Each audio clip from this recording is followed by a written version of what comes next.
Hi friends, welcome to our online learning platform EduPool. In the last chapter we discussed about food, where does it come from? And in this chapter we will discuss about different components of food. So let's start. Different kinds of meals. Meals basically दो type की होती है, vegetarian meal and non vegetarian meal. Vegetarian meal usually consists of chapati, dal, rice, vegetables, salad, etc. Non-vegetarian meal usually consists of chicken, mutton, fish or any item made up of eggs. Third category में हमने ऐसे items को रखा है जिन्हें हम vegetarian और non vegetarian दोनों मील्स के साथ कंज्यूम कर सकते हैं. For example curd, butter, milk, ghee, etc. Let's move on to the next part. What do different food items contain? Any dish contains one or more ingredients. For example, let's take the example of veg biryani. Veg biryani के preparation के लिए हमें rice चाहिए होगा, water, spices, vegetables, oil. इन सारी चीज़ों की ज़रूरत होगी. इन्हीं सारी चीज़ों को हम ingredients बोलते हैं. इंग्रेडिएंट की डेफिनेशन देख लेते हैं.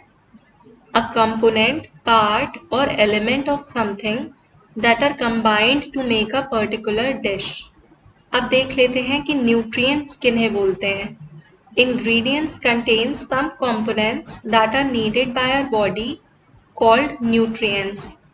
इन्हीं इंग्रेडिएंट्स में कुछ ऐसे कंपोनेंट्स होते हैं जो हमारी बॉडी के ओवरऑल हेल्थ एंड वेलबींग के लिए इसेंशियल होते हैं और इन्हीं कंपोनेंट्स को हम न्यूट्रिएंट्स बोलते हैं. A substance that provides nourishment essential for the maintenance of life is called a nutrient. Carbohydrates. Carbohydrates are of many types, but mainly carbohydrates are found in the form of starch and sugar. Carbohydrates are energy providers. ऐसे food items जिनमें carbohydrates present होते हैं, ऐसे food items को हम energy giving foods भी बोलते हैं. और ऐसे फूड्स को कंज्यूम करने से तुरंत ही हमारी बॉडी में एनर्जी का फ्लो होने लगता है. कुछ सोर्सेज जिनसे हमें कार्बोहाइड्रेट्स मिलते हैं वो हैं पोटैटो, राइस, बाजरा, पपाया, मैंगो एटसेट्रा.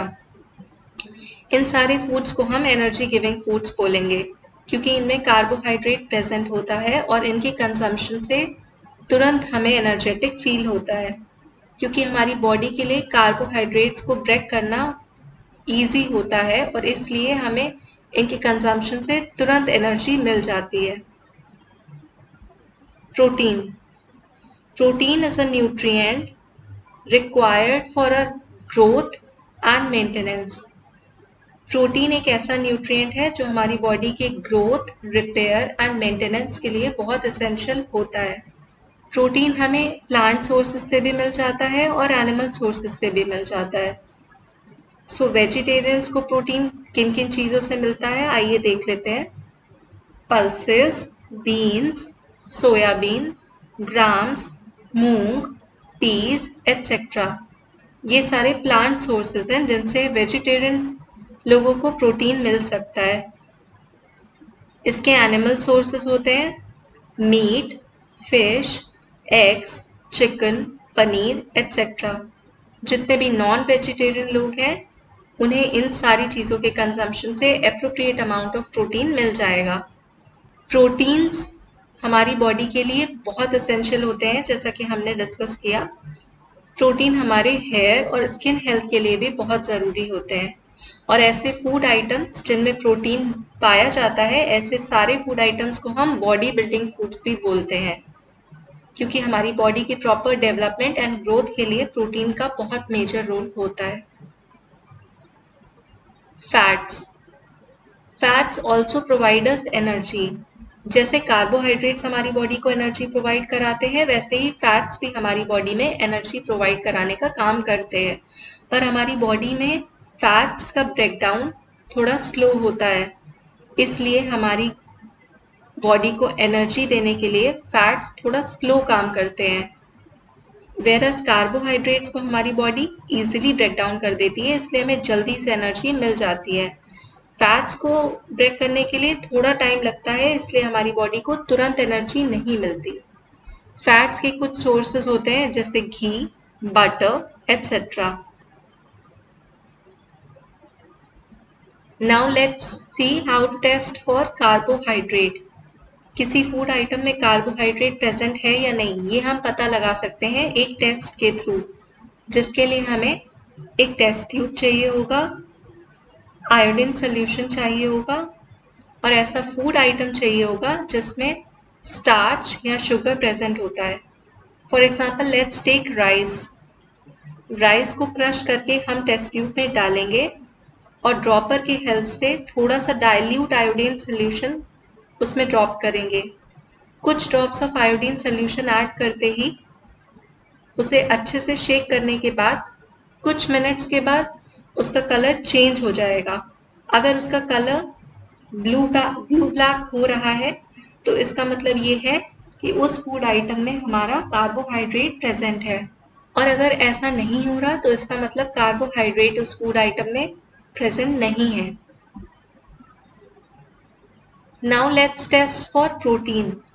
प्रोटीन के टेस्ट के लिए हमें टेस्ट ट्यूब चाहिए होगा, डाइल्यूट कॉपर सल्फेट सोल्यूशन चाहिए होगा और डाइल्यूट कास्टिक सोडा सोल्यूशन भी चाहिए होगा, पानी चाहिए होगा और ऐसा कोई फूड आइटम चाहिए होगा जिसमें प्रोटीन प्रेजेंट हो। फॉर एग्जाम्पल पल्सेस, दाल। दाल को क्रश करके हम टेस्ट ट्यूब में ऐड करेंगे, फिर ड्रॉपर की हेल्प से 2 drops of copper sulphate solution डालेंगे और 10 ड्रॉप्स ऑफ कास्टिक सोल्यूशन डालेंगे। Now let's test for protein. Protein के टेस्ट के लिए हमें कास्टिक सोडा सोल्यूशन चाहिए होगा, कॉपर सल्फेट सोल्यूशन चाहिए होगा, टेस्ट ट्यूब चाहिए होगा, वाटर चाहिए होगा और ऐसा फूड आइटम चाहिए होगा जिसमें प्रोटीन प्रेजेंट हो। फॉर एग्जाम्पल दाल। दाल को हम क्रश करके टेस्ट ट्यूब में ऐड करेंगे, फिर एक ड्रॉपर की हेल्प से कास्टिक सोडा के 10 ड्रॉप्स डालेंगे और 2 drops of copper sulphate solution डालेंगे और उसे अच्छे से शेक करेंगे और 1-2 मिनट का वेट करेंगे। अगर 1-2 मिनट के बाद उसका कलर वॉयलेट हो रहा है तो इसका मतलब उस फूड आइटम में प्रोटीन प्रेजेंट है, और अगर कोई कलर चेंज नहीं हो रहा है तो इसका मतलब है उस पर्टिकुलर फूड आइटम में प्रोटीन प्रेजेंट नहीं है। Now let's test for fats. Fats का टेस्ट करना बहुत ही इजी है और इसके लिए हमें ज़्यादा इंग्रेडिएंट्स नहीं चाहिए होंगे, सिर्फ ऐसा फूड आइटम चाहिए होगा जिसमें फैट्स अवेलेबल हो। फॉर एग्जाम्पल बटर और सम चिप्स और एक प्लेन पेपर चाहिए होगा। उस प्लेन पेपर में हम चिप्स क्रश करके रखेंगे और उस पेपर को फोल्ड कर देंगे, फिर हम अच्छे से उसे प्रेस कर देंगे और फिर पेपर को अनफोल्ड करके किसी भी लाइट सोर्स के सामने रख के देखेंगे। अगर पेपर ट्रांसलूसेंट हो जाता है या पेपर में कोई ऑयली पैच आ जाता है और हमें लाइट थोड़ी आर पार दिखनी शुरू हो जाती है तो इसका मतलब है कि उस फूड आइटम में फैट्स का प्रेजेंस है। What do nutrients do for our body? Carbohydrates and fats. These are both energy providing foods. या ऐसे फूड आइटम्स जिसमें कार्बोहाइड्रेट्स और फैट्स प्रेजेंट होता है, ऐसे फूड आइटम्स को हम एनर्जी गिविंग फूड्स भी बोलते हैं। कार्बोहाइड्रेट्स हमारी बॉडी को जल्दी से एनर्जी प्रोवाइड करा देते हैं, whereas fats take much longer to provide energy. Proteins and vitamins. Proteins हमारी बॉडी के ओवरऑल हेल्थ के लिए, ग्रोथ, रिपेयर एंड मेंटेनेंस के लिए बहुत एसेंशियल होता है।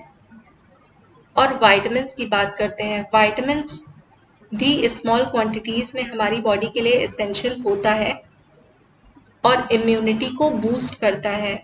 हमारी बॉडी में इम्यूनिटी बूस्टर्स की ज़रूरत होती है जिससे कि हमारी बॉडी इतनी केपेबल बन सके कि वो बाहर की डिजीजेस से फाइट बैक कर सके।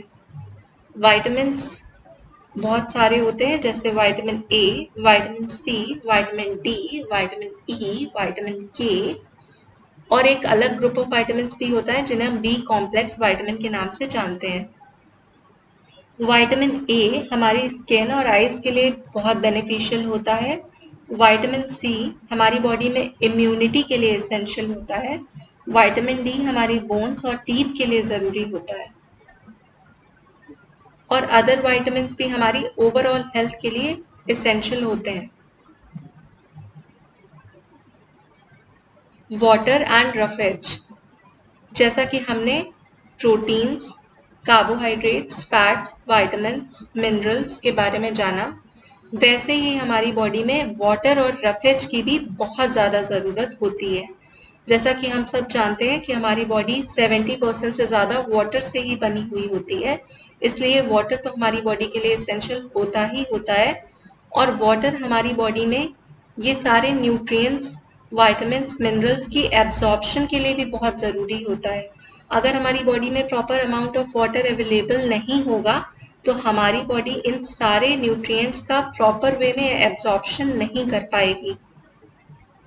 रफेज, रफेज को हम डाइटरी फाइबर्स भी बोलते हैं।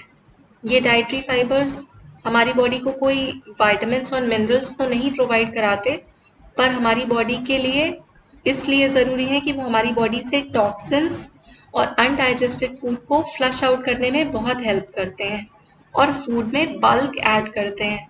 इसका मतलब ये हुआ कि थोड़ा सा फूड कंज्यूम करने से हमें ऐसा लगेगा कि हमने काफ़ी फूड खा लिया है और अब हमारी बॉडी को और फूड की नेसेसिटी नहीं है। इसलिए वाटर और डाइटरी फाइबर्स भी बाकी न्यूट्रिएंट्स, विटामिन्स, मिनरल्स की तरह ही बहुत एसेंशियल होते हैं। Balanced diet. Now let us see what is a balanced diet. A balanced diet is a diet that contains different kinds of foods in certain quantities and proportions so that the requirement for calories, proteins, minerals, vitamins, and alternative nutrients is adequate and a small provision is reserved for additional nutrients to endure the short length of leanness. इसका मतलब ये हुआ कि ऐसी कोई भी diet जिसमें different food items हों, एप्रोप्रिएट प्रपोर्शंस में हो, जिससे हमारी बॉडी की सारी रिक्वायरमेंट्स फुलफिल हो जाए, ऐसी डाइट को हम बैलेंस डाइट बोलते हैं। ये बैलेंस डाइट हमें वेजिटेरियन सोर्सेज से भी मिल सकती है और नॉन वेजिटेरियन सोर्सेज से भी मिल सकती है।